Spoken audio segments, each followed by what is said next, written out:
I got involved in the Juliana versus United States lawsuit when I was maybe 15 or 16 years old. Prior to that, I was doing after-school programs in New York City with different organizations, learning about climate impacts, particularly in New York City, learning about the intersections between human rights and climate change, something that I absolutely had no idea even existed before I started these programs and started learning. I didn't really understand the connection between climate change, which I saw as a scientific issue, and human rights. But after learning that in New York City during Hurricane Sandy, people who lived in low-income housing, people of color, were far more likely to be placed in areas that are susceptible to flooding or that are known flood zones. After learning that and thinking about my own identities, being African American, being Latino, being Afro-Indigenous, being first generation, I just couldn't ignore the issue, knowing that people who looked like me or people who may have had a similar lived experience to me were being impacted by this massive global issue that had everything to do with their environment, not just sea level rise or the things we typically think about when we think of climate change, but also things like not having green spaces in their neighborhoods or being in areas where they're most likely to have asthma and not be able to enjoy time on the playground. Kind of just putting that all in my mind and already being an empathetic person and a person very focused on justice because of my own reality of being a part of a lot of marginalized identities. I just couldn't really ignore it. And then I got this amazing opportunity through Our Children's Trust, where they reached out to organizations I was already working with, looking for young people who were willing to speak out about the issue, but also had direct complaints and impacts from climate change. So I kind of just, really snowballed. You would say it really blew up just talking to people from Our Children's Trust and getting involved in this conversation of what rights do young people have and how's the United States taken direct action to impact those rights. I don't think I could have ever known after a phone call that I took in Grand Central about do you want to sue the US federal government that it would get to this point, or that I'd be able to be sitting at your campus in Venice and talking about this issue 6 years later now. But yeah, that's kind of the gist of how I got involved and how I became a plaintiff on the lawsuit. Just learned the reality of what was going on around me and couldn't just sit back and ignore it.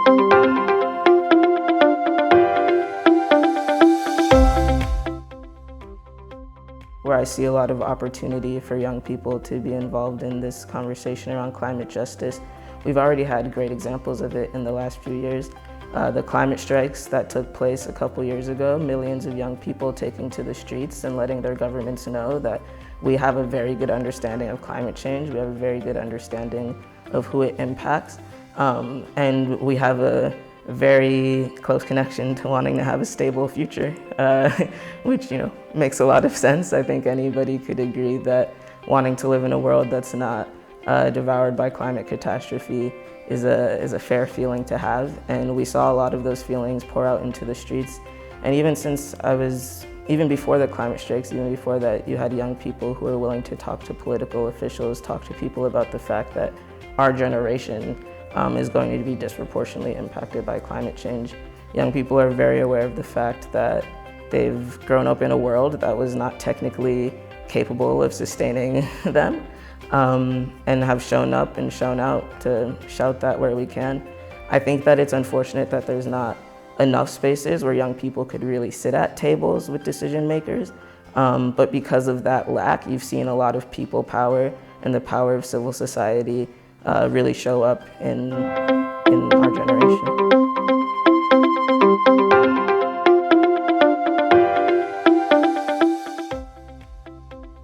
As a young activist, I say a lot of our priorities or responsibilities have to do with communicating to people the genuine fear and motivation that we have about this issue, and showing people that we're very aware and that we're very willing to do everything we can to not just protect our futures as individuals, but the futures of our peers and the futures of cultures.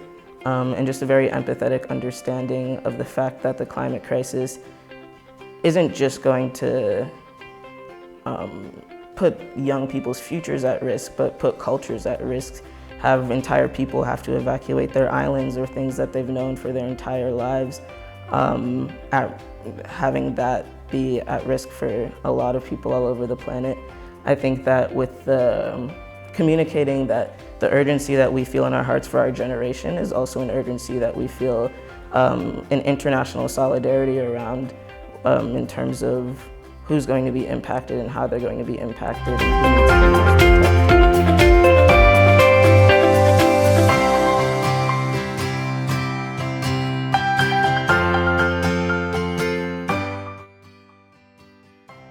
I think to me, especially from a personal perspective, the intersectionality of this issue is very important to me. I'm a first-generation Honduran American. My family belongs to an Afro-Indigenous tribe known as the Garifuna, who are very culturally at risk due to climate change. We inhabit mostly northern coastal towns in Central America.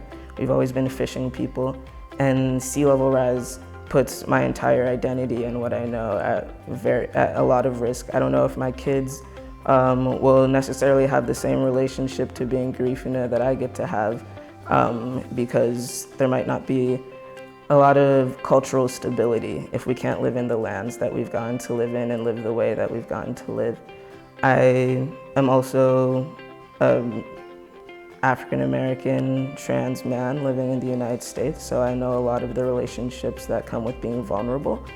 And I think that that's kind of the basis of intersectionality, that there's people who already have vulnerabilities, whether economically, whether it comes to housing, whether it comes to safety, and that are also being disproportionately put at risk of this massive existential crisis that they've had less of the capability to even contribute to.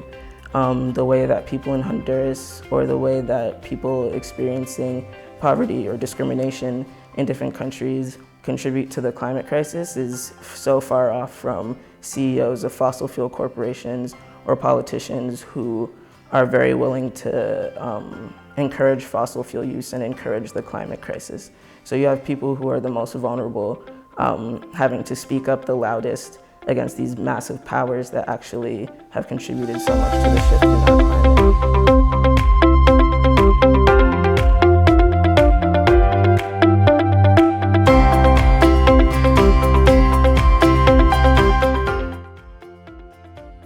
There is a lot of response that's too timid and too slow. And I think that civil society being hyper aware of where that slowness happens or that timidness happens, being aware of the countries that maybe lobby the United Nations and systems like COP to take out language like fossil fuels, or take out language like saying that coal isn't sustainable.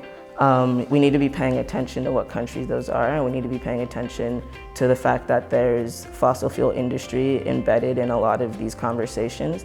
And we need to be holding not just our local governments, our country's governments, but also the larger system that we have in order to tackle this as an international community accountable. And that could look like showing up to places like COP or the UNFCCC conference, and standing outside and letting them know that there's solidarity among civil society to holding them accountable to keeping us all safe. And also it could just look like teaching your friend what COP even is, or what the UN processes for addressing climate change are, or looking up politicians or businesses in your own country that support a fossil fuel infrastructure, and making sure that they're not having the influence on your government that you as a civilian should be having on your government.